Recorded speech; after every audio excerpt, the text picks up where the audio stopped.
રામધૂન બોલાવી ખેડૂતોએ કર્યો વિરોધ। દ્રશ્યો છે પોરબંદરના બગવદર વીજ સબસ્ટેશનના।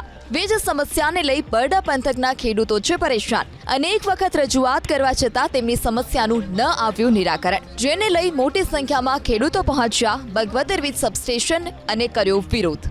ખેડૂતોના મતે 11 કેવીની લાઈન તો નખાઈ, પણ તેના વાયર જૂની લાઈનમાં જ નખાયા છે, જેને લઈ ખેડૂતો પર જીવનું જોખમ છે। 2 દિવસ પહેલા 4 ખેડૂતો ટ્રેક્ટરથી ખેતર ખેડી રહ્યા હતા। આ સમયે વીજ વાયર ધડાકાભેર તૂટી પડ્યો। સદનસીબે વાયર તૂટીને થોડે દૂર પડતા ખેડૂતોનો જીવ બચી ગયો।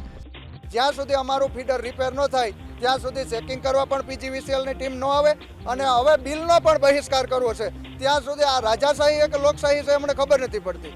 આજે ખેડૂતો બધા ત્રાહિમામ છે અને સરકાર વિકાસના બડિંગા ફૂંકતી હોય તો ક્યારેક જમીની હકીકત જઈ અને ખેડૂતને ખેતરે આવી અને જોવે કે કઈ પરિસ્થિતિ ઊભી છે। આ વર્ષે અમે ચોમાસામાં લાઇટ રહે એવી કોઈ પરિસ્થિતિ નથી।